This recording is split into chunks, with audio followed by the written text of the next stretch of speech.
Assalamualaikum, hai, saya Hafiz. Hai, saya Syuk. So, seperti biasa, Santai Chill akan membawa anda mengasai pengalaman kisah Misteri.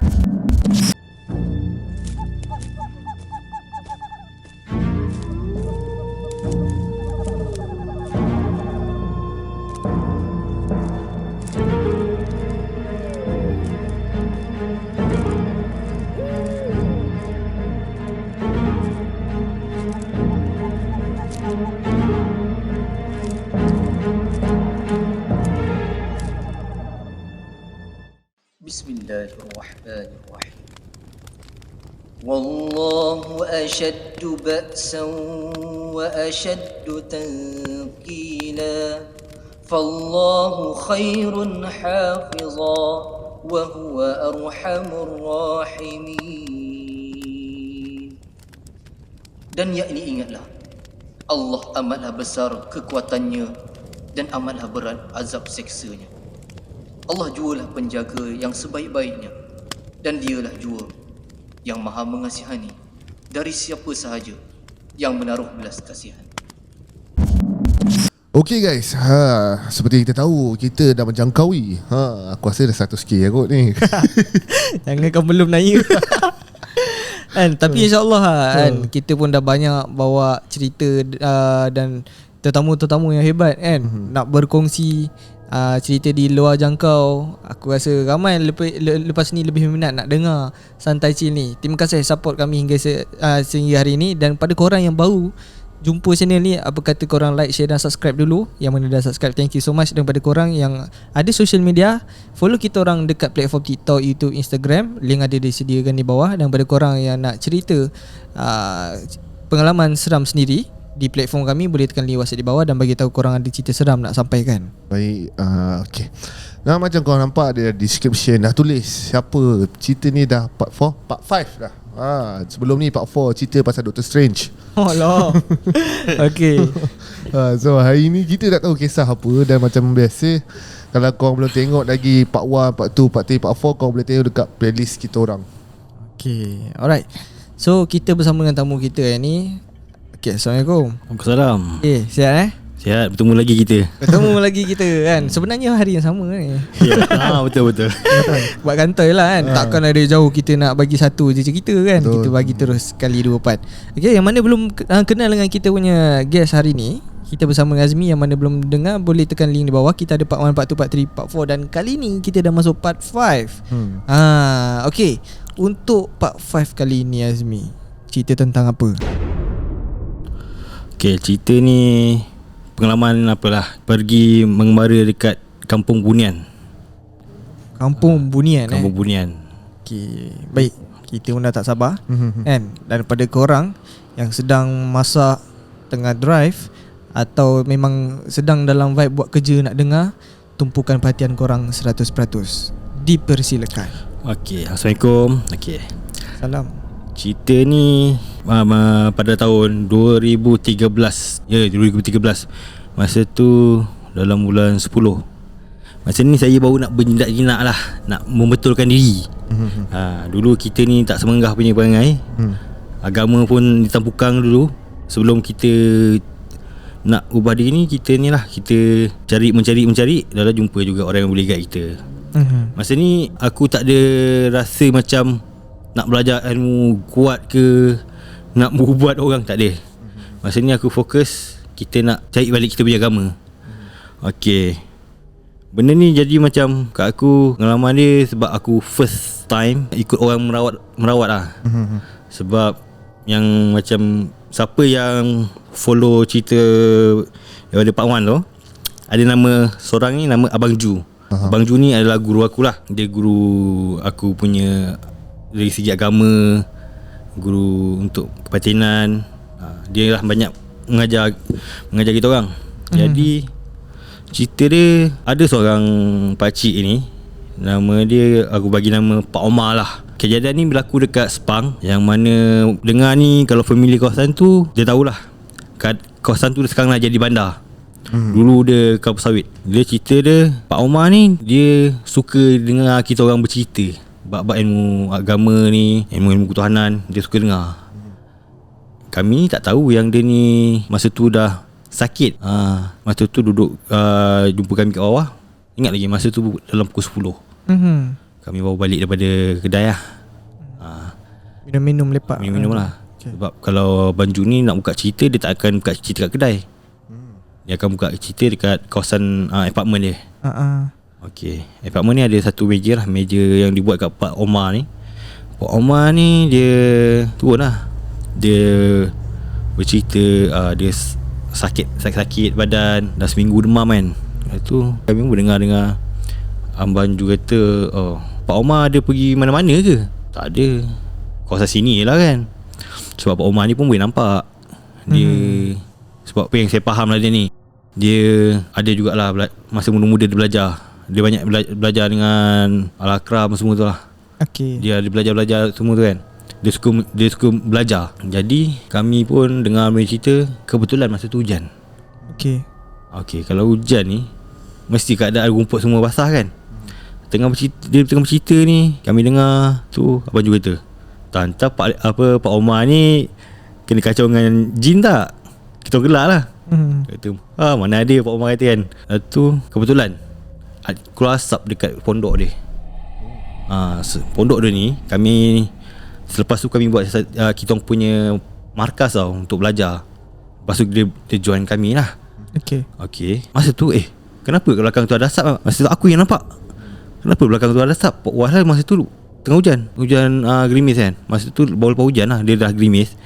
Masa tu Abang Mang ni tanya, "Pak Omar ada bakar ke sampah?" Tak ada. Kalau ada pun petang tadi lah sebelum hujan. Kalau nak ikut logik, lepas hujan dah turun, confirm dah basah kan. Mesti dah api sudah sepadam. Jadi dia keluar asap. Lepas tu Abang Mang ni dia ajak lah kita orang pergi belakang tengok apa benda kan. Yang aku nampak orang berlari. Tapi aku just diam. Aku punya tabiat nampak aku diam, buat tak tahu. Sebab malas nak tegur. Sebab masa tu kita baru nak belajar bab-bab ilmu ketuanan ni semua, bab-bab ilmu kebatinan ni. Kita nak memandai lah. Sebab takut nanti jadi macam dulu-dulu, tak boleh nak tidur malam. Tegur je tak boleh tidur malam. Jadi Abang Mang cakap dengan Abang Ju, ada benda ni yang tak puas hati ni kan dengan Pak Omar ni. Kami pun tak apalah, stop sampai situ. Keesokannya macam Abang Ju ni dia kerja shift. Dia shift malam tak silap saya. Yang masa tu macam aku ni tak belajar, tak kerja lagi dengan Polis Bantuan. Jadi aku ada masa waktu malam lah. Aku 2 hour. Masa tu Abang Ju telefon, "Mi, kau pergi tolong Abang Mang. Abang Mang dia kat rumah Pak Omar tu. Pak Omar tengah sakit, tak boleh bangun." Lepas tu okey, kita pergi lah. Kita tak tahu macam mana, tengok je lah kan. Ni hari lain dah lah keesokannya. Okay. Jadi masa kami nak masuk bilik Pak Omar tu, rasa pahang dia teramat sangat. Macam ada haba menolak kau keluar. Tapi aku ni tak nak memandai, aku diam je. Ibaratnya masa aku mula belajar ni, aku memang nampak ke tak nampak, aku diam. Tapi hari malam tu, masa aku nak masuk bilik Pak Omar ni dengan Abang Mang ni, aku nampak ada asap hijau keluar dari mulut. Asap hijau Asap hijau Ada mulut Ada mulut keluar. Lepas tu Abang Mang pun ni lah dia ruqyah. Lepas tu aku makin tengok asap tu makin banyak keluar. Aku terus cakap, "Bang, ada asap. Mana? Tu asap tu keluar daripada mulut Pak Omar. Abang tak nampak pun." "Ada, memang asap tu keluar je." Lepas tak apa, nanti tu belakang cerita dia kata kan. Sekarang kita ubat ni tu. Saya nak buat apa ni? Kau baca lah apa-apa kan. Kau baca zikir tadi kat kita pun okey kan. Okey lah, kita pun ikut lah. Kita tak tahu apa. Tu dah Pak Omar ni okey. Tahu macam mana Pak Omar ni kata, "Abang tadi kena serangan orang daripada belakang ni." "Kat mana Pak Omar?" "Kat belakang ni, kat pondok, dekat kebun abang ni, kat sebelah pondok tu." Pak Omar buat apa situ? Sebab abang masa korang tengah buat ubat tu, abang nampak ada ular hijau. Masa tu abang nampak abang tengah cangkul ular tu. Lepas tu abang tanya, Pak Omar ada bunuh ular tak itu? Ada. Tu, ini cerita dia. Abang kata, sekarang ni Pak Omar dah tersalah bunuh ular. Ular tu jin dia kata. Masa ni kami tak tahu lagi jin ni jin apa. Kebetulan Abang Ju ni dia boleh keluar malam, dia boleh keluar waktu kerja malam. Sebab apa, dia masa tu dia kerja, dia boleh bantuan juga. Dia jaga bahagian site projek. Masa tu KLI2 tengah dalam projek lagi. Lepas kami pun dah buat tu, kami buat air tawar semua. Pak Omar ni nak ikut kami pergi pondok dia. Sebab apa, kami memang dah nak jadikan pondok tu tempat kami lepak. Pak Omar pun ajak lah. Tu Pak Omar tu cerita, ini kawasan ni yang korang nampak semua dah lapang ni, dia bahasakan diri abang lah yang bersih. Tu abang juga kata, ya Pak Omar bersih kan. Tapi Pak Omar perasan tak, sekarang ni kita ni berkongsi alam. Yang Pak Omar cangkul tu, bunuh tu anak bunian. Sebab Abang Ju yang dapat kesahihan cerita tu sebenar kan. Dia dapat benda tu, info tu dia adalah cara dia kan. Tu Pak Omar baru tinggal, abang ada mimpi 2 hari lepas ada budak menangis jumpa abang. Jadi sekarang ni Pak Omar kena hati-hati lah bila nak cangkul kawasan yang baru kita nak teroka ni. Sebab kawasan tu belakang tu kelapa sawit. Lepas tu ada kawasan lapang, macam kawasan semak-semak tu dah lapang dah. Dikerjakan kat Pak Omar ni. Sebab dia suka berkebun, orang tua kan. Jadi malam tu dia kena serang lagi dengan benda tu. Yang aku ni tak semena-mena tiba-tiba, Mi, kau cuba kau tutup mata. Tutup mata. Kau buka. Apa kau nampak? Aku nampak killing kita orang penuh dengan kelibat manusia. Kami kena kepung masa tu kadang pondok. Dia punya panas tu macam kena kita dalam konsert. Berpeluh-peluh kan. Aku pun kata, kenapa nampak banyak orang ni kan? Lepas tu sekarang kau tutup mata, kau syahadah, kau selawat. Lepas tu kau tengok apa benda sebenarnya. Bunyian jahat Mat. Bunyian jahat. Ada tanduk kebau. Ni bunyian jahat. Jangan cakap bunyian tak ada yang jahat Ada. Ni bunyian jahat. Sebab apa? Dia tanduk kebau badan manusia, bawa kapak. Jadi masa tu kami pun macam nak bagi benda tu reda. Kami Abang Ju ni bagi jurus. Dia baca ayat-ayat yang dia tahu. Benda tu saya nampak terbakar. Memang terbakar berlari. Lepas tu saya nampak ada yang bunyian jahat ni tinggi pokok kelapa sawit. Jadi masa yang terbakar tu semua ke apa? Jin-jin tu terbakar. Yang kebanyakan ni terbakar tu semua yang macam tinggi-tinggi manusia. Yang tinggi pokok kelapa sawit tu, kaki dia dah kudung. Kena libas. Tak tahu kena libas siapa. Tu Bunyan dia kata, kau tunggu aku datang. Aku balas dendam kat kau orang. Abang Ju tanya, kau dengar apa tadi? Dia kata dia nak balas dendam. Kau cakap dengan dia, kita ni bukannya nak ajak perang, tapi kau yang kacau. Kita main nampak anak kau ke tengah main dekat tepi rumah orang ke, kan? Sebab tak semua orang boleh nampak jin betul. Jadi aku cakap tak berani lah. Sebab masa tu tiba-tiba daripada berani jadi takut jadi kecut. Ibarat ni macam nak balik rumah ni takut ni. Macam ni Bang Ju.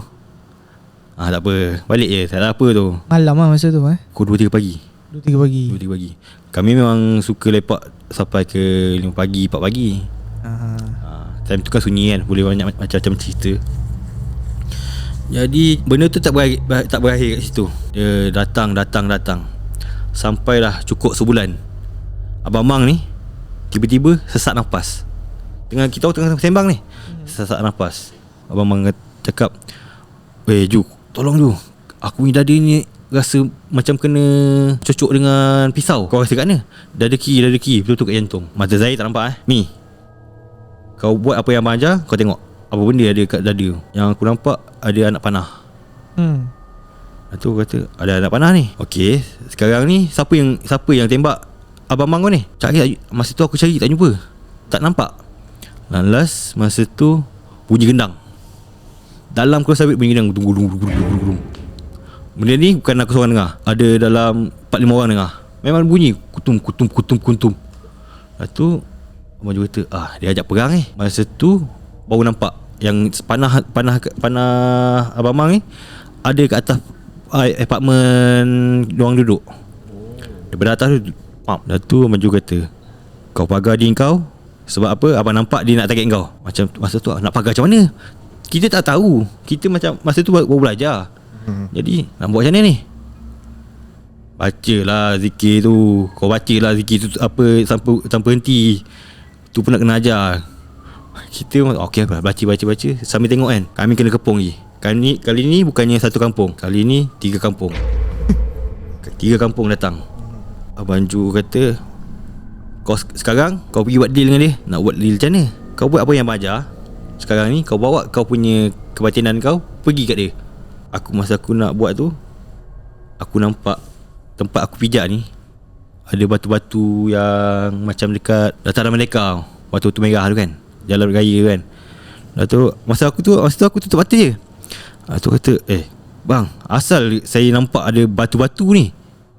Okey, apa kau nampak lagi? Saya nampak ada kereta, ada motor. Lagi? Saya nampak ada rumah lama lah. Okey, lepas tu apa kau nampak? Yang saya nampak ada orang tengah solat semua. Itu biarkan. Sekarang kau cari yang jahat ni. Atau aku cari jumpa. Rupanya dia punya sepadan tu, sepadan jin bunian Islam ni kecil je.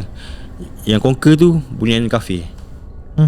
Yang bentuk dia, muka dia memang muka nauzubillah. Jadi aku pun cakap dengan dia punya penghulu yang badan besar tu. Sekarang dia kata, kami tak nak berperang kan? Kami tak nak buat apa-apa kan? Kau makhluk Allah, kami pun makhluk Allah.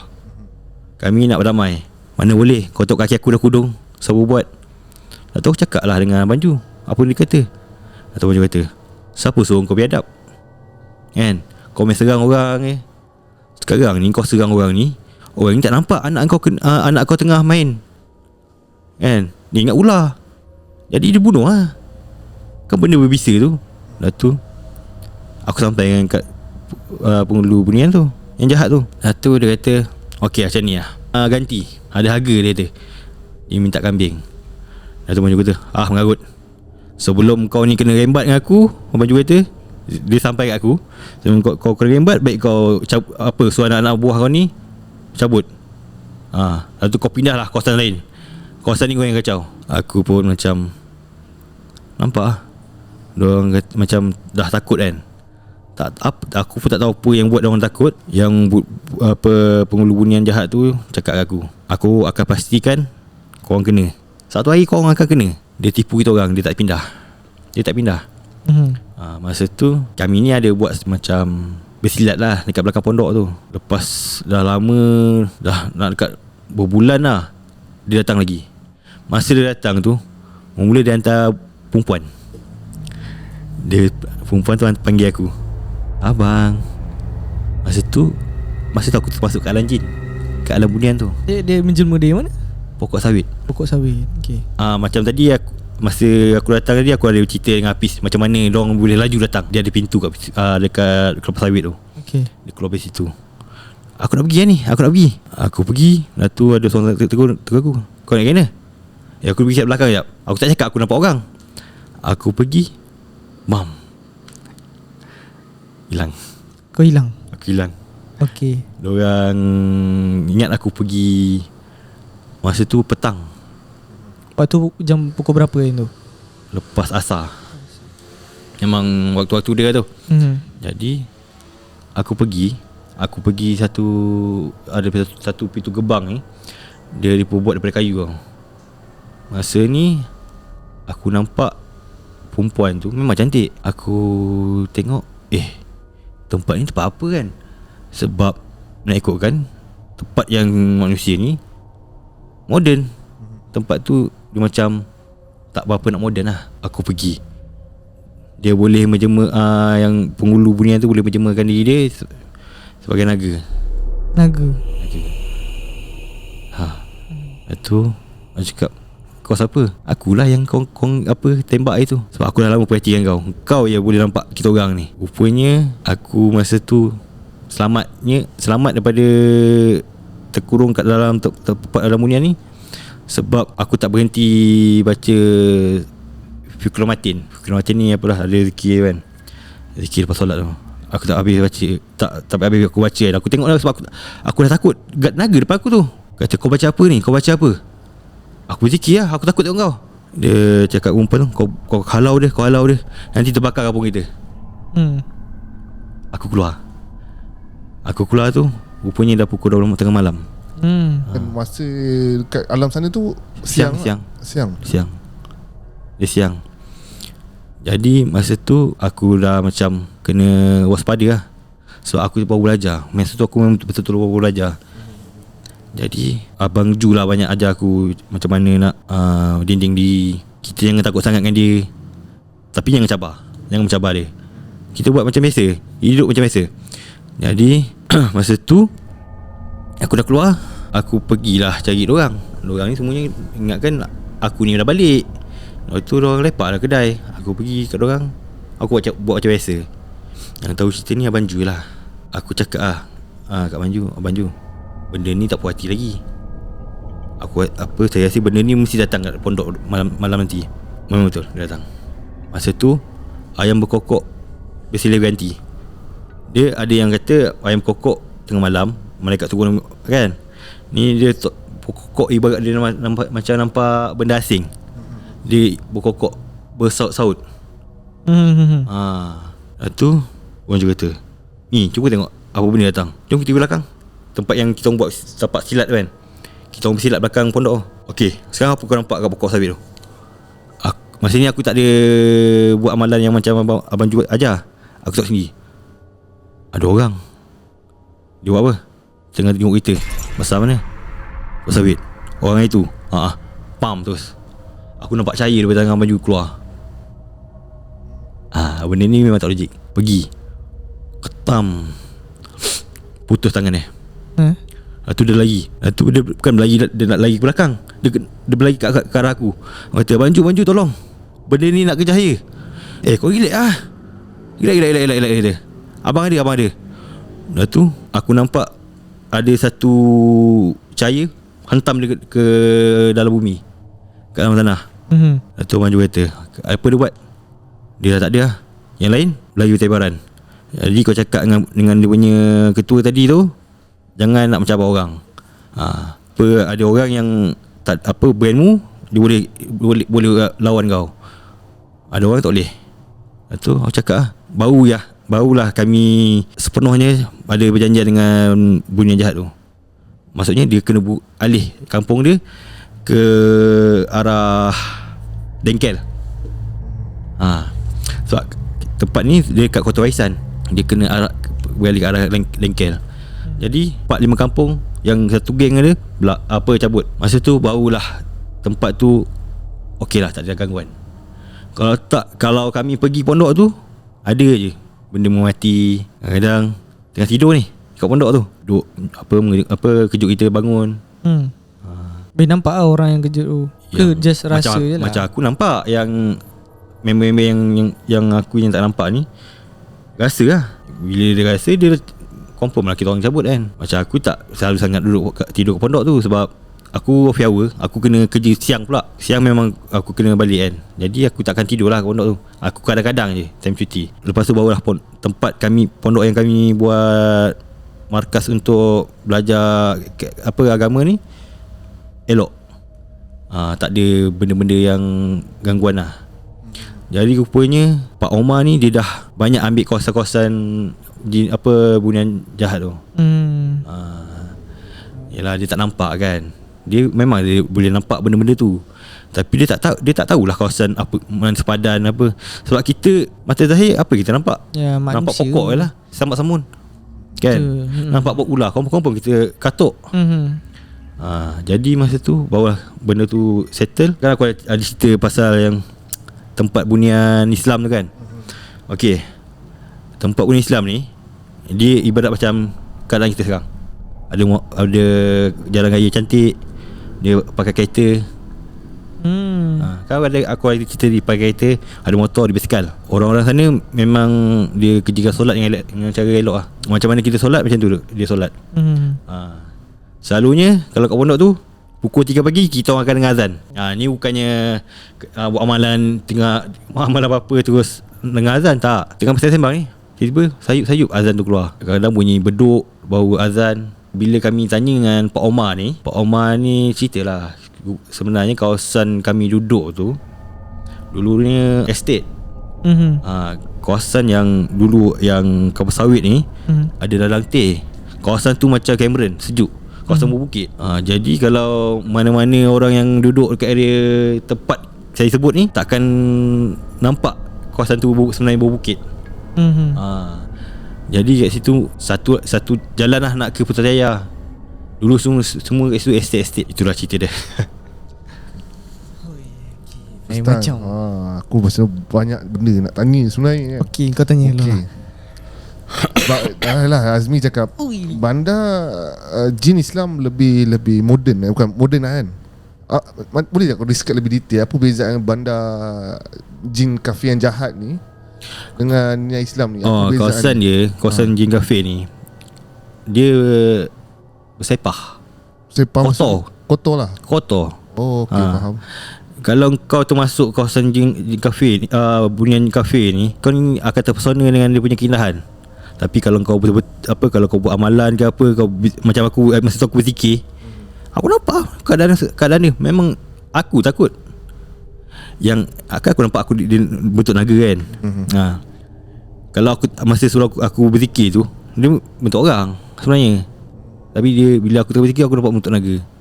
Dan diorang tak ada kenderaan lah macam mana bunian Islam. Kan tadi aku kata ada pintu. Oh, okey.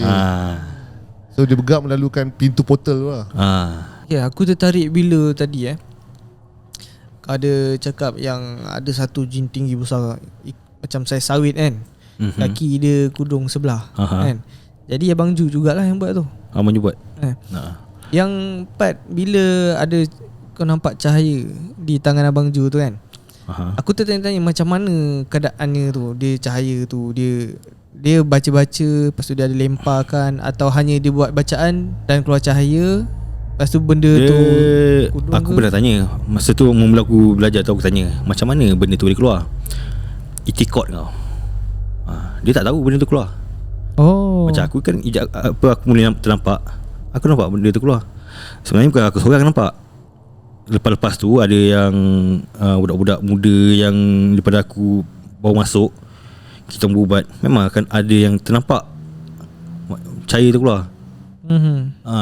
Aku pernah tanya masa aku belajar mula tu, dia kata tu semua itikad kan, bukan kau ada kuasa ke apa keyakinan kau. Kalau kau baca kau lontar kan, bukan aku yang melontar tapi Allah yang melontar, benda tu keluar. Tapi bukan atas kuasa kau, benda tu atas izin Allah. Bukan maksudnya apa benda Abang Ju buat tu dibaca terus keluar, tak. Dia punya itikad dia. Kalau keluar. Yang aku nampak yang benda tu hentam ke bumi tu, dia satu gelombang besar daripada atas. Aku ada ni, pakcik aku ada cerita benda yang sama macam tu. So dia cakap walaupun kita bukan perawat, keyakinan tu hanya pada Allah. Kita ni gerakkan tangan tu sekadar isyarat. Isyarat. Kalau segi mata zahirnya memang kau tak nampak, tapi yang menggerakkan tu, apa yang kita lontarkan tu semua Allah yang bagi. Jadi benda tu pun pakcik aku buat lah. Dia pakcik aku ni pun sama. Dia tak nak berubah orang. Tapi orang sini datang kat dia, dia anggap tu ni Allah nak bagi ujian kan. Jadi dia sebenarnya pun dia kata mula-mula dia takut dah kenapa lah orang rasuk datang kat dia ni. Jadi dia cakap okey, kita jangan takut, keluar, kita kena tunjuk kita berani kat depan dia. Dia pun cakap, kau kenapa kacau dia, kau keluar. Jadi apa segala yang dia baca, apa yang dia tunjuk, sebenarnya dia minta ke Allah. Contohlah dia kata, ya Allah, jin ni dia kacau perempuan ni sebab dia suka perempuan ni. Kau bagi satu jin perempuan yang cantik supaya dia tak kacau perempuan ni. Jadi kau cakap, tiba-tiba jin tu pandang belakang pakcik aku. Dia kata, okay, dah ada yang cantik? Ada. Sekarang ni kau ambil dia, kau jangan kacau perempuan ni lagi, boleh? Boleh. So benda tu sebenarnya mind blowing. Ada orang mungkin lah dia tak boleh nak percaya cerita ni supaya yelah benda tak nampak, benda gaib kan, benda gaib memang susah. Tapi kalau kita belajar, ada ilmu sikit kan, insyaAllah benda ni sebenarnya cerita betul. Memang okey lah, dia macam ni lah, macam perawat-perawat kan, macam Ustaz Abrol ke apa kan. Kan dia pun pernah cakap, okey, bukan dia yang melontarkan benda tu, dia sekadar baca je. Keyakinan dia apa, kalau benda tu keluar lah. betul. Bukannya kita cerita kita ni ada kuasa macam dewa ke apa, balik tak. Itu atas izin Allah. Kalau Allah dah kata kita dia berkehendak kita untuk membantu orang tu, apa kita boleh buat? Kita ni sekadar nak membantu je. Yalah. Yang segala-gala Allah yang bagi keputusan. Sebab tu lah hijab kita ditutup kan. Kalau hijab kita dibuka, orang akan taksub dengan benda-benda macam ni lah. Yalah. Dan berlaku lah orang kata kita tak mentaat kepada Allah, tak percaya kepada Allah, jadi syirik lah benda ni. Sebab tu hijab tu ditutup semua manusia. Hanya segelintir yang terbuka tu ada atas sebab lain lah. Kalau hijab kita terbuka, bayangkan Rasingan keluar. Alamak. Baru aku tu, wah, kau belajar ilmu ni, Rasingan macam ni, keluci doreng semua. Kan orang takjub dengan manusia pula kan. Sebab tu hijab tu ditutup. Sebenarnya alam gaib bagi aku, dia orang kata antara dia dengan Allah yang nampak benda tu, kita tak tahu kan. So kita kena yakin lah benda tu wujud. Kalau apa 24 jam masih tengok benda tu je. Yalah. Itu bukan hijab lah tu, itu bala lah tu. Betul. Sebab apa, hijab ni tak semestinya on selalu. Dia kalau macam kadang kau nampak, kadang kau dengar bisikan, kadang dia cuik kau tak nampak. Hijab ni benda rahsia. Itu atas rezeki kau. Macam apa aku dapat ni, aku tak minta. Aku memang tak minta. Aku ada cakap dengan dengan kawan aku, kalau aku jadi kau, baik aku jadi macam kau, tak tahu apa benda kan. Biar aku tak payah nampak. Sebab bila aku nampak ni, kalau contoh aku nampak kat kau, benda tu mengangkat kat kau, kan aku cakap kan kau takut, baik aku diam kan. Baik aku jadi macam kau, tak tahu, tak nampak apa-apa, senang. Sebab kalau kita nampak pun kacau lah. Memang kacau. Macam aku tak sepenuhnya lah aku nampak benda tu. Kalau dia muncul, dia muncul lah. Kadang aku senyum lah. Itu je. Okay. Dan apa perbezaan jin Islam dengan jin kafir? Dari segi bentuk ke, dia punya budaya, pakaian? Jin kafir ni kan, dia macam-macam bentuk, tapi bila dia bersyahadah, bentuk manusia. Bentuk manusia. Dia selalunya tempat jin Islam ni, mula dia akan pergi ke Mekah lah. Sebab aku pernah tanya dengan satu pesakit ni yang kena rasuk dengan jin Islam kan. Dia bukan kena rasuk pun, dia macam jin tu suka kat dia. Sebab apa, kita orang ubat-ubat pun baca surah Ruqyah, baca ayatul kursi pun, dia betulkan kita, betulkan bacaan kita kan. Jadi okey, tanya kenapa korang tak nak jadi Islam kan? Dululah cerita kan, kita orang kalau jadi Islam, jin kafir ni hentam kita orang. Sebab tu kalau mana-mana yang ustaz yang Islam dengan kami, memang dia akan hantar ke Mekah. Jadi jin yang Islam ni, dia kebanyakan dia suka dengan kita cerita bab-bab agama ni. Sebab tu kadang-kadang kat surau ada yang beribadat tak berhenti. Dia suka.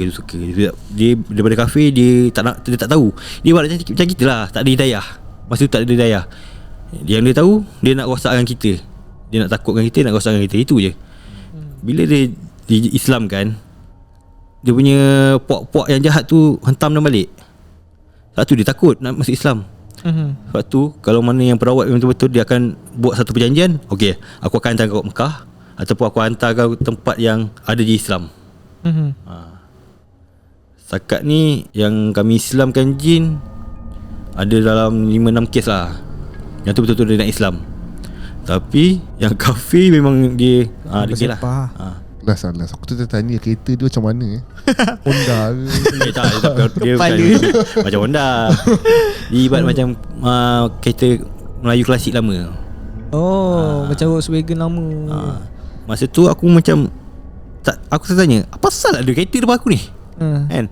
Tu aku tanya maju. Lepas tu aku tanya maju, kenapa ada kereta kat kampung Mundian tu? Habis kau ingat dia tak ada yang moden. Habis kau ingat semua duduk kampung Jadi bila aku dengar cerita Badat tu, aku teringat balik apa aku nampak. Ada yang bunyiannya moden. Ada yang dia macam orang-orang lama. Okay, aku rasa macam kau kan, boleh nampak ada satu anugerah. Anugerah sebab apa? Kau membantu orang. Kan, dia kau gunakan benda tu dengan baik. Dan sebenarnya aku agak kagum dengan Abang Ju kan, sebab dari segi cakap dia, apa yang dia ajar, dia tak ada sebarang ajar yang bukan-bukan takjub ke. Tak ada. Dan dia memberi kesan jugalah pada aku kan. Sebab bila kita dengar cerita alam sebelah ni, baru kita dapat rasa ni kebesaran Allah ni hebat betul loh. Kan, bukan sekadar yang kita tak nampak, sebenarnya sangat banyak. Aku tak tahu kita dah yang hanya teruk berapa peratus je. Betul. Kat dunia ni kan. Tapi kalau mata batin kita ni dibuka, sebenarnya macam-macam kita nampak. Aku takut kita ada 18,000 alam. 18,000 alam. Ini dalam kitab orang-orang lama lah. 18,000 alam. Multiverse. Sekarang jadi Avengers pula. Tapi memang betul, 18,000 alam. Kalau hijab kita terbuka, satu alam terbuka. Aku tak tahu 18,000 alam tu. 18,000 alam. Okay, kita di alam semesta 18,000 alam atau di dunia? Alam. Tak pernah sampai lagi Cuk. Kalau aku dah sampai, aku beritahu. Yang aku nampak yang tu je lah. Hijab aku terbuka kat alam jin tu. Itulah, kita manusia pun ada limitation kan. Kita ada limit. Kalau kita nak teroka semua, boleh gila otak kita rasa. Tapi apa benda yang Yahudi buat filem tu, tu dalam kitab tau. Antaranya filem apa? Doctor Strange. Oh ya. Ni cerita tepi lah dia membuka kita punya kebatinan. Doctor Strange ni memang kita boleh ada satu ilmu sihir kembalikan masa. Memang ada. Dia ada macam mana dia gambarkan. Memang dalam kitab lama-lama orang. Kita tahu Al-Quran je. Betul. Kita tahu tak apa ada dalam Zabur? Kita tahu tak apa dalam Injil? Tak tahu. Kita tahu ada apa dalam Taurat? Tak tahu. Tu yang kali ni part aku rasa ni favourite aku lah. Satu cerita yang sangat memberi kelainan dan beri impak pada aku lah. Rasa dengar cerita ni terus subhanallah, hebat kuasa Allah ni nak bantu kita, tapi kita yang buta sebenarnya. Betul. Kita tak nampak. Kan. So yang mana dengar ni, harapnya lepas ni dapatlah tingkatkan amalan kan. Selain pada takjub sangat dengan cerita-cerita seram ni, dapat ambil iktibar ni, dengar, harapnya jadi manusia yang lebih baik lah. Dan aku kena disclaim awal-awal benda ni sebenarnya. Aku pasti lepas ni akan ada WhatsApp aku komen, bang minta nombor Azmi nak belajar dengan dia. Tak ada. Dia macam ni, macam ni. Sebab aku tahu bila kau dengar cerita ni, kau nak tahu sangat alam sana macam mana semua kan. Bab ni aku tak tolong. Kalau kau minta kata bang kena sihir ke perawat ke apa, aku insyaAllah aku cubalah kan. Tapi yang bab nak belajar ni semua, ini benda ni sebab niat kau dah tak betul. Betul. Kalau niat kau nak etikat kepada Allah ke nak bertauhid ke, tak apa. Ini aku nak tengok betul ke kereta yang si Azmi cakap kan, kod-kod ada Ferrari. Kau payah. Benda-benda macam tu sebab aku tahu mesti ada akan WhatsApp aku, akan DM aku benda-benda macam ni. Jadi aku dah disclaimer awal-awal, benda ni hanya sekadar bersedar cerita apa yang disampaikan ni. Andai kata betul pun sekali pun, itu adalah cebisan yang Allah cuba nak sampaikan ilmu alam gaib. Kita pun tak tahu sebenarnya alam gaib ni macam mana pun. Kalau betul itu betul, ada kata itu salah pun, itu pun hanya Allah je yang tahu. Jadi kita jangan terlalu taksub. Aku nak sangat tengok macam mana ni perkampungan ni. Tak payahlah. Bukan kerja kita. Betul. Okay, baik. Mungkin Azmi ada pesanan nak sampaikan dalam video kali ni. Okay, kita ni kena hati-hati dengan permainan iblis tau. Iblis ni kadang-kadang dia boleh menyamar jadi Pak Lebay, Tok Syekh. Kena hati-hati. Sebab mana yang ikut cerita Pulau Besar yang part pertama tu, kan aku ada cerita yang aku kena tegur dengan iblis tu. Kita ni kalau baru belajar, buat cara baru belajar. Jangan kita memandai-mandai kan. Jangan rasa diri kita ni dah cukup power, dah cukup pandai nak ajar orang. Sebab apa? Bila sekali benda tu terdetik dalam diri kau, riak tu terdetik, maka kau tergolonglah dengan iblis. Itu je lah. Jadi semoga kita dijauhkan dari sifat riak, takbur dan hasad dengki. Okey. Sebab apa hasad dengki? Ialah bila kalau dah main sihir ni datangnya dari mana? Dengki lah. Betul. Kan. Okey, baik. Terima kasih Azmi kerana sudi datang dari jauh. Dah malam pula tu ni kan. Nak balik je lagi ni. Nak balik lagi ni seorang. Dui kan. Aduh. Kita ni dah lalu pantai. Lalu audition Bisa. tengok tempat dia cerita yang part 4 tu.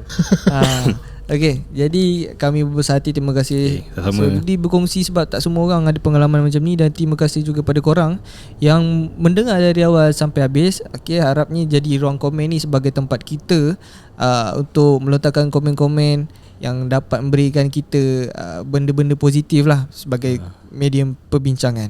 Baik, jadi jumpa anda di video akan datang. Sebelum tu jangan lupa like, share dan subscribe. Yang mana dah subscribe, thank you so much. Okay, jumpa di next video. Assalamualaikum. Bye-bye.